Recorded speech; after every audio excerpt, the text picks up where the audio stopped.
and I am Zoly Zamir, born Zoltan Schulzinger in 1922 in a little village called Șieu Măgeruș in Transylvania, that is in Romania. My late mother Esther, that was born Stern, and my late father Schulzinger Hillel. He was a merchant, and of course my mother and my grandmother were, which is her mother, they were taking care of the affairs that usually Jewish people took care of. It was an ordeal of doing everything from scratch. Even the baking of the breads were made at home. The milk was made into butter and cheeses at home. The preserves were made at home. Just about everything. We had a piece of property in Bistrița, in Măgeruș, and on that property my late father had a group of gypsies that worked for him as doing the curing furs. My late father was a merchant of furs, but he would bring in the furs raw, and these gypsies would work robbing the furs, the pelt, and drying it and curing it, and then once in a year my late father was selling all these products that he had to a Swedish firm. In 1938 the situation became much worse, inasmuch as under King Karol, the government, the head of the government, shifted towards sympathizing with the German Nazi movement. The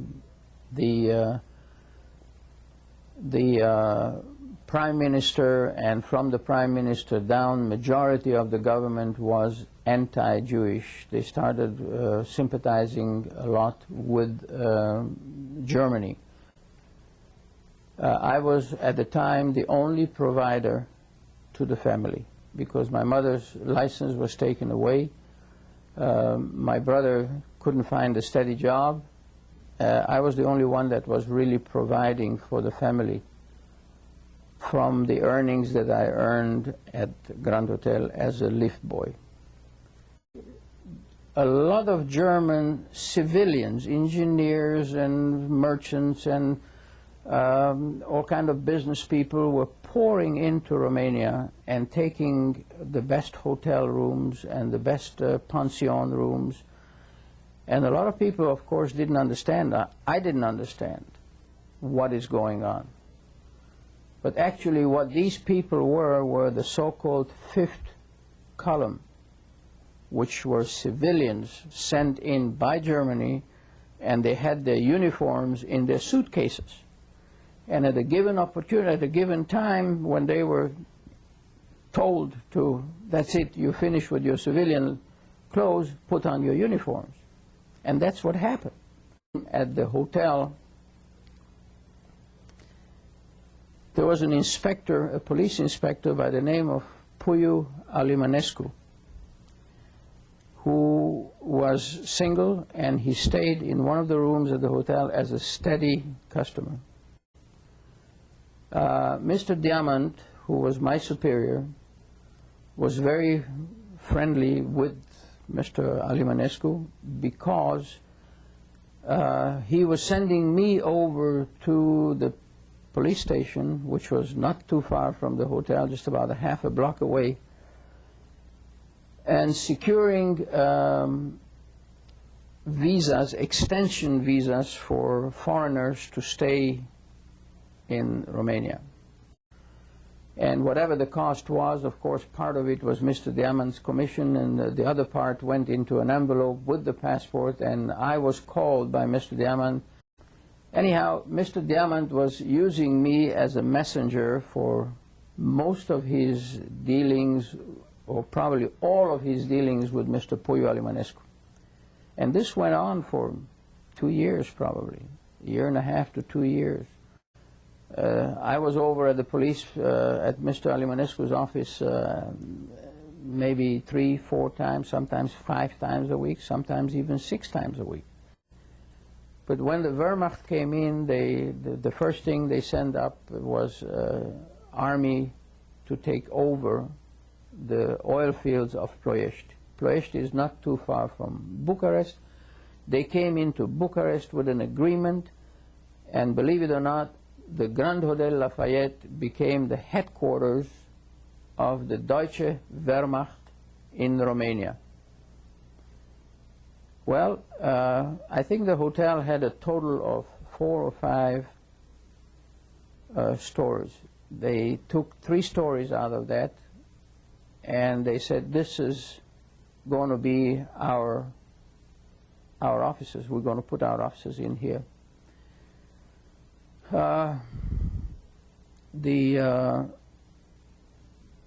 The hotel had a manager by the name of Mr. Shire, who also was of Jewish faith. Mr. Diamant was of Jewish faith. There were a lot of people, though, working in that hotel. They were not of Jewish religion. And when the Germans finally established these 3 stories, and they called it Deutsche Wehrmacht Oberkommandatur Bucharest, and they had letterheads printed like that and envelopes printed like that, and they just took over 3 stories of this hotel that was on 4 streets. There was one complete block was the hotel was on it. And it didn't take them very long. They put telephones in, they put radios in. They just made it out of really what they called it, the Oberkommandatur of the Deutsche Wehrmacht. Well, came a time that they needed to sift through the personnel. And they established a little office, and the hotel personnel, from the manager to the last of the bus boys, was called in one by one. It was a one-on-one deal. The security officer was a very young lieutenant, maybe 21 or so. I don't recall his last name, but his given name was Heine, or Heine. And he would ask questions like, what's your name, where do you live, where were you born? My turn came, and he said he already had some sympathy to me, or somehow he liked me, because every time he was coming in and getting out, he always had a smile, and I had a smile back. Of course, I speak German. And when my turn came in, and I went into the room, of course, I didn't realize how crucial everything is. I was always a happy-go-lucky man, and I made a little joke here and a little joke there, and Heine said, he said, state your name, and I said, my name is Zoltan Schulzinger. The letter Z in German becomes a Z, although my name was Zoltan Schulzinger, but in German it was Schulzinger, and that sounded very German to Heine. And he said, where were you born? And I said, in Siebenbürgen. Siebenbürgen was Transylvania, in a German, with a German name. And the next question he asked, for some reason, sind Sie Volksdeutsche? Are you a Volksdeutsche? And I said, yes. A Volksdeutsche was a German that lived outside Germany, was a Volksdeutsche. A consequence of this, without many interrogations and so forth, he put my age down and so on, and I got a paper that Zoltan Schulzinger, Volksdeutsche, with the permission of moving around in the hotel on all the floors. But I got issued a certificate that I'm Volksdeutsche, and with the name Zoltan Schulzinger, and I just put it in my pocket and didn't think too much about it. 1940 was a terrible year for Romania, terrible. I mean, inasmuch as the Germans came in, the Iron Guard was so strong, the king had to leave, Michael couldn't do nothing about it. My family was saved actually by the paper that I had from Heine that I am a Volksdeutsche. And after the tremor was over, I don't remember if it was days or a few weeks, there was a terrible pogrom in Bucharest. I mean terrible inasmuch as people were taken out of their homes. The Iron Guard would come with a big truck and close the street on one side, and another big truck closed the street on the other side, and they went from house to house, from apartment to apartment. And anybody, anywhere they found Jews, first of all, they stripped them off everything they had, like watches or bracelets or anything they had, jewelry, they stripped it off and they ransacked the house. Then they took the furniture that they had in the house, put it all together in the middle of the room or in the middle of the apartment, and they put some gasoline on it, petrol, put a match to it. The people were taken out and they were loaded to these trucks. Some of them were used as targets for women in the Iron Guard, which these trucks were taken to the edge of Bucharest near the airport, and women Iron Guardists were practicing pistol shooting on these people. Some people were dead right there, some people were wounded and played dead, but they were left there, the corpses were left there. As the evening came down, some gypsies that lived not far from the area of the airport came and stripped these people off of their clothes. So by morning, when light came on, if anybody that did remain alive, or he was in the nude, he or she were, most of them in the nude. Now, very few succeeded to get to some place, to somebody, and get help. But when I ran into trouble with Heine, I approached Sammy Solomonidis and I told him what my problem is. Sammy said, Zoly, he called me Zoly sometime, he called me Nico, get yourself a passport. Whatever passport, either an immigrant passport or a tourist passport, but get yourself a passport as soon as possible. In December of 1940, Mr. Puyo Alimonescu, who was an inspector at the time, but in the meantime came the head of the Siguranța, which was the security of Bucharest. He was the man who said yes or no to issue to anybody a passport. I approached him and I told him that I need a passport, and he was shocked that I am of Jewish religion. He said, you are a Jew? And I said, yes, sir, I am. He said, well, I didn't know that all these years, because it was several years that I was bringing him money that I was not supposed to know about, but I did know about. At any rate, Mr. Alimonescu said, okay, do you have pictures? And I was ready. I had 2 pictures. And I approached him and I said, Mr.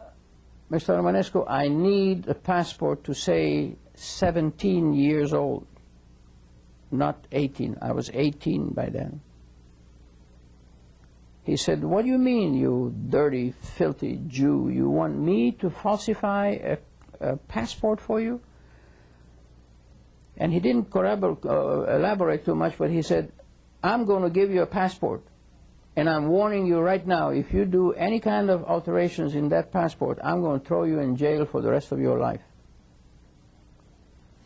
And I said, okay, just let me have the passport. It was unheard of until then that a Jew, a young man, would go into the Siguranța in the morning and walk out by noon or early afternoon with a passport in his hand. But I did. I walked out with a tourist passport issued by him, and I have this passport here. I could show it to you. Please, can we see it? Do you want to see it now? Yes. I have this passport for all these years. I kept it with me.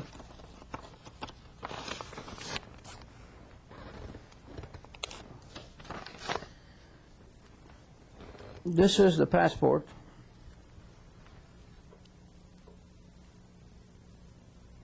You got the passport only for yourself, not for your brother or mother or grandmother? How were they?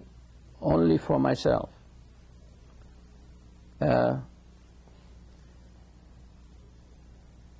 This was signed.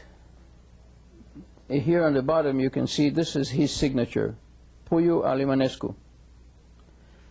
It was issued with the name, in the name of His Majesty Carol II, King of Romania. And I'll tell you in a minute why this was pasted over it. The passport was issued to Zolt Schulzinger instead of Zoltan, because my birth certificate was damaged and the AN was missing there. It was issued December the 5th, 1940, and it was good for 1 year.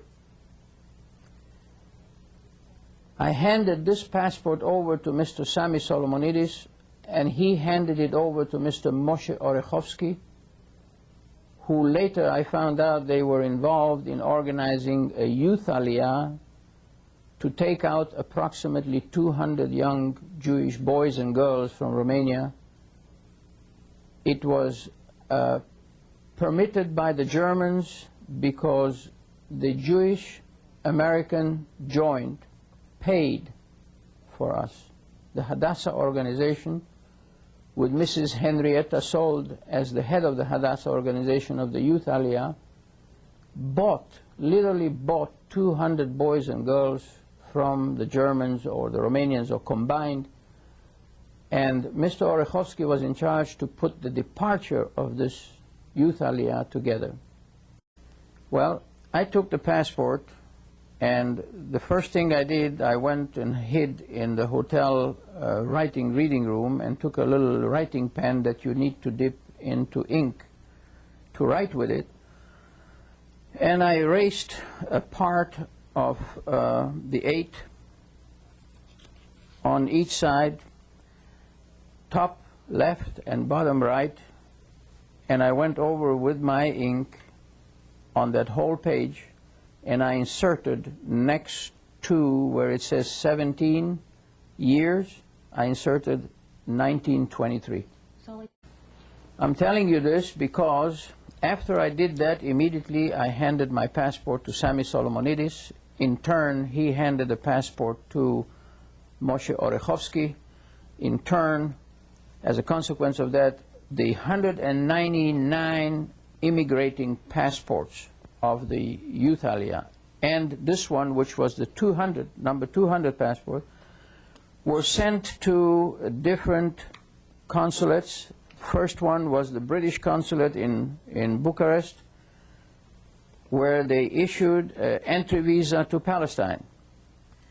In order to get to Palestine, they didn't know exactly which way to go. They gave me a visa to go through Transjordan, which today is called Jordan. When my passport had all the visas in, and a new order came out in January. The passport was issued in December 1940. In January, a new law came out that all Jews that leave Romania have to have their passports stamped that it is good to leave Romania. And when this order came for the 200 passports to go back to the Siguranța, which was the security, for additional stamp that it is good to leave Romania, the messenger brought back 199 of them. My passport, which is a tourist passport, all the others were immigrants' passport. They were a little bit shorter and a little bit wider. My passport was not among the passports that came back. And when I went there to the Palestine office to ask, I was in hiding by now, to ask, is my passport back? They told me no. Mr. Alimanescu said that this individual should come by himself to pick up his passport. Well, I was determined to leave for Palestine. I went and wrote my late mother a long letter on a long page. Where was your mother at the time? In Bucharest. My mother? Yes, and where were you at this In Bucharest. Oh, but you were in hiding, so you... Yeah, I was in hiding, but I was in Bucharest. Were you under the same roof? We lived in a neighborhood, like I said, that were very few Jews there.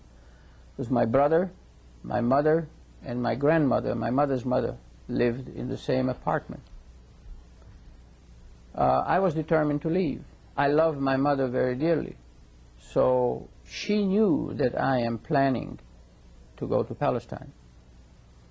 I wrote her a letter in which I stated not to worry about me, that my friend, Mr. Puyo Alimanescu, has helped me, and I am finally going, I'm on my way to Palestine. And that one of these days she will hear from me from there. I wrote her a letter as if I'm really leaving without giving her a hug or without giving her a kiss or without saying to her goodbye. This because I was afraid if I go to Puyo Alimanescu for my passport and he is going to see that I falsified this passport. I made from 18, I made 17. I knew that this is why my passport didn't come back. I went there with my heart like a big stone, and I had this letter in my jacket. I was neatly dressed with a jacket and tie, and I had to go into his office by saluting the salute of the Iron Guard, which was Trăiască Legiunea și Capitanul. Long live the Legion and the captain. And you had to raise your hand, put your hand on your chest first, and then raise it in the salute of the Germans. But I didn't care at the time what I'm going to do. I said, I'm going to do anything and everything that possible to either get out of Romania or be sent to a prison. I got into his office. He allowed the two guys on the outside. One went in and he said, there's a young man here, Zoltan Schulzinger, and he said, let him come in. He ordered the two guys at the door inside to get out. And it was just he and me there. His office was quite a big room, and he was behind his big desk. I remember that he stood up, and he came around the desk, and he had this passport closed in his hand. And the first thing he started off with was cussing me and my mother and my Jews and my... Just about, I mean, I have never heard a person to cuss like he cussed. He was furious. Literally furious. How dare did you do that? I warned you. I'm going to have to do... I stood there and I had tears in my eyes and I said, well, I'll tell you, Mr. Alimanescu, I'm determined to leave. And the only thing I want you to do is be so kind and mail this letter to my mother. And it was a sealed envelope with stamped on it. And if you promise me that you send this letter to my mother, I said, you can do with me anything you want. Throw me in jail, shoot me, hang me, whatever you want to, or let me go. He threw the passport on the desk and he said, what did you write your mother here? And he opened the envelope. He tore the envelope open and he read the letter. I mentioned his name in that letter. I mentioned him, that he is the one that helped me leave. He got more infuriated, tore the letter to pieces, gave me my passport, and he said, "Here, go, get out of here." And he said, if in Constanza, at the security, if anybody stops you, any time of day or night, get in touch with me. You are going to have a free passage out of Romania. And he gave me the passport, he shook my hand, he said, "I wish you good luck." Finally, in March, after I had this edition stamped here and signed by Mr. Puyo Limonescu, and here it says, February the 20th, 1941. Good for departure. The signature is Puyo Limonescu. We left from Bucharest to Constanza by train, the whole group, 200 of us. Yes, my mother was at the Gara de Nord, which was the so-called railroad terminal on the north side of Bucharest, and I was able to say goodbye to her, goodbye to my grandmother and my brother. And we were 200 of us, like I said before, loaded on the train, and we were going to Constanza, which was just a few hours away. And in Constanza, the ship was there. The ship's name was Dacia.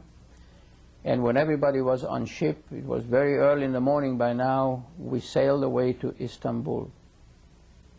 From Bucharest to Haifa, the whole trip was 4 days, total of 4 days. One night was the ship, a night and a day was the train, and another day and a half or so the rest of it.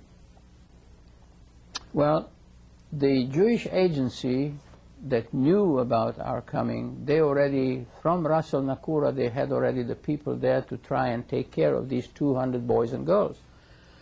Excuse me. They were trying to separate the groups. The religious boys went to Kfar Hasidim, which was a religious kibbutz or moshav. The Gordonia boys were gone to a kibbutz for Gordonia, the left wing, the right wing. The General Zionists were going to Magdiel. Magdiel, since I was in the General Zionist group, I was going to go to Magdiel, which was supposed to be agricultural school. It was an interesting, very interesting few months, because in a few months I realized that I will not be agronome. I will not be a farmer also. I was more inclined to technical things. I did a lot of the plumbing in the school area, plumbing for irrigation. My stepfather lived in Tel Aviv. He worked for the Australians in the south of Palestine, but he had a room in Tel Aviv. I asked him if I could live in his room and go and learn how to polish diamonds. My stepfather said, of course, where are you going to go and learn how to polish diamonds? And I went and started learning how to polish diamonds in Mr. Shine's factory. The arrangement was that the first 3 months you had to pay for the chair that you sit on, and you didn't earn anything. The arrangement was that it was an accord work. Everybody accord work. You know what I mean? You do it by the piece. As many pieces as you can make, you get paid for. And each and one of them, we were about, the factory had about 150 or 160 workers there. Most of them were newcomers. Very few were the real sabras there. But Mr. Shine had a big factory there, and he accepted for me to learn how to polish diamonds. And in that diamond factory, I met the first time my wife, Shoshana. And I understand from Shoshana now that when I turned around and walked away from her, she told her assistant there that was assisting and doing the job, she said, "That's the guy I'm going to marry."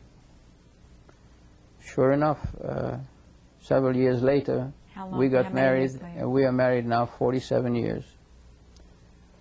In between, though, that I met her and married her, a group of Jewish girls and boys volunteered to the British to be trained and dropped behind the German lines in Hungary and Romania. Among them, a girl by the name of Hannah Senesh, very famous. She was a member of Kibbutz Ma'agan, which was not too far from Kibbutz Afikim. And I'm bringing the Kibbutz Afikim because in the school in Magdiel, I joined the underground called the Haganah. 2 years after this happened, I was out of the agricultural school. I was a diamond polisher. There was a big strike of the diamond workers. There was a big push by the Jewish Agency for young men to join the Buffs, which was a department or a unit in the British Army. I know that at that time the British, this was 1942 now, the British were getting ready to organize an army. The Jewish Agency was asked to help by sending in volunteers to the Buffs. The Buffs was a unit, as I say, in the British Army, infantrymen. Instead of going there, I joined the so-called Jewish Settlement Police. And I served 1 year in the Jewish Settlement Police. This was a unit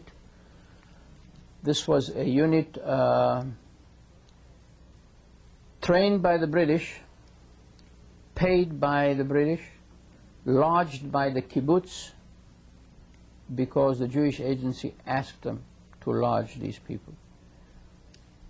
Unless you were a member of the Haganah, you couldn't get into the Jewish Settlement Police, because in the Jewish Settlement Police, as such, there were more duties for us to fulfill than just watch the fields. The British were interested in us because they were busy doing whatever they're doing to put an army together, and they were afraid that Rommel may drop paratroopers in Palestine. So the British said, these boys, we train them, but they have to be 24 hours a day in the fields, every day. That means they were we were patrolling during the day the whole Jordan Valley. I was sent to Afikim, a kibbutz, a very big kibbutz in the Jordan Valley. I belonged to the unit that was stationed in Tiberias, but I served from Afikim. That's where I was lodged. The British were training us during the day, small guns, rifle, machine gun, and a small 2-inch mortar. Well, one of our duties was for the British to patrol 24 hours a day, so if Rommel would drop paratroopers, we would be the first ones to take contact with those. That was mainly why the British wanted us there. The kibbutz wanted us to take care of their fields, protect them from stealing. The Jewish Agency and the Haganah, which was actually one, the Jewish Agency and the Haganah was under the same really guidance of people. They utilized us for training. What we got trained by the British, we in turn at night would train the youngsters of the Jordan Valley. These youngsters became the base of the Palmach, which was the best unit in Tzva Haganah Israel at the time. Later on in 1948, they proved themselves to be the real backbone of the Israeli army at the time. Awful lot of illegal immigration from the European camps from all over Europe into Palestine. Well, the Haganah had to help. The Haganah was always there to welcome, take care of them and welcome the immigrants that would come at night somewhere in a godforsaken place.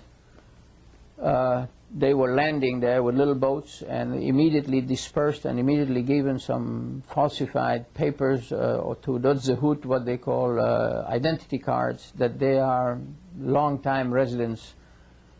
In many instances, we changed clothes with those people. They came with clothes that were typical European, and we had clothes that were typical Palestinian. So we changed clothes with them and put our clothes on them so that we can disperse them somewhere in kibbutzim and in moshavot. Finally, it came to be that the 15th of May 1948, the State of Israel was born. All these years that I was in the Haganah, I was an unofficial soldier, like all the others were unofficial. 1948, the 15th of May 1948, we became officially. 1948, we became officially soldiers, but just before that, it was in 48, but in the beginning of 48,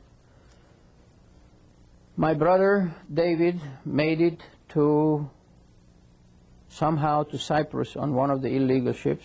I found out later that he's one of the illegal ships. He made it to Cyprus. My grandmother passed away under the Russians when the Russians came into Romania and chased the Germans out. My grandmother died, and there was nobody there to take care. There was no Chevrat Kedisha, there was no funeral parlors or so. My brother had to take her body and bury it himself, which he did. My late mother walked with a group of people from Romania through Yugoslavia into Italy to a point called Cremona, Italy. 15th of May, the order came that I was at that time a member of the Haganah, but the orders came that we have to join the army. No excuses. I was involved in a diamond polishing factory with 5 other partners or 6 other partners. We had a factory of 40-some people there. Everybody wanted to be paid. Everybody had to go to the army, to join the army. So everybody wanted his money. So our reserves, our cash reserves that we had, we dispersed. We gave everybody what he needed to be paid for, because everybody said, I'm going to the army. I don't know when I'm coming back. I want to be paid. And some of the diamonds that we have left over, we sold them for less than what we bought them for. So the factory, with these 5 or 6 partners in it, and the workers in it, was actually completely broke when we joined the army. Since I was already married and I had a child, in 1949, the first to be sent home from the army were those that were married and had children. And here I was, back in Tel Aviv, no job, the diamond business was no good. I found an ad in the Jerusalem Post that the King David Hotel in Jerusalem is opening the doors again, and they're looking for employees. It was a really fantastic job. I made a lot of money there. I met the cream of the world. Among them, Mrs. Roosevelt, Yuri Menuchim, Yasha Chafetz, Isaac Stern, and I could go on and on and on. Paul Newman, his wife, Joanne Woodward, and Kirk Douglas, and I could go on. In all fields, people just flooded Israel in 1949, 50, 51, and I was at the King David Hotel until 56. Anyhow, at the King David Hotel, I met the cream of the world, but again, kind of had a double duty there. I was the concierge for the hotel, and I was also a security man for the security, for the intelligence. So 7 no, 6.5 years, I think I was at the King David Hotel. 1956, in the meantime, my late mother and my stepfather moved from Tel Aviv to Jerusalem. And they had a restaurant, the Hungarian restaurant on King George Avenue. I continued to work with my stepfather in the restaurant. We were partners. Yeah, my mother asked me to leave the hotel and join my stepfather, and that's how I came involved in the restaurant business, because I did join my stepfather as a partner in that restaurant. We were working very hard. The restaurant was doing pretty well, but we were working very hard. In the restaurant, I had Harry Schein, that in the meantime also made it to the United States, came back on a visit because his father was very ill, and he visited also with me in Jerusalem. And he came and he said, "Zoly, why are you here? Why are you working so hard? I think you should come to the United States." And I didn't believe that I said yes, but I said yes, but I have to consult with my wife and my 2 daughters. And since my wife and my 2 daughters said, yeah, we want to go to the United States, I told Harry, go ahead and try and send me the papers. And in 1962, we left Israel. End of 62, in November, we left Israel and we came to the United States. When I decided to come to America, we stayed, like I say, in Cliffside Park, no, not in Cliffside Park, but in Teaneck, New Jersey. My friend Harry Schein, the son of Mr. Ferdinand Schein, the same young man that I went to buy stamps with in Bucharest under the Iron Guard control, he was in a business of tire rubber, or rubber for tire repair supply, a chemical rubber, an invention that they were distributing. He and some other friends of mine who I met through the hotel business, also from Transylvania. They were distributing this here in the United States, and Harry made me an offer to come to the United States, and he will give me a protected territory to introduce this material in the state of Kentucky and Tennessee. Well, in 1962, end of 62, we arrived in Kentucky. I succeeded in establishing a very good business in Kentucky, and everything was really beautiful. 18 years I did that, and circumstances came that Shoshana and I wanted to get away from that traveling business. I was constantly on the road. Well, after consultation with Shoshana, we decided to leave Louisville, Kentucky, and we came to Houston in 1982.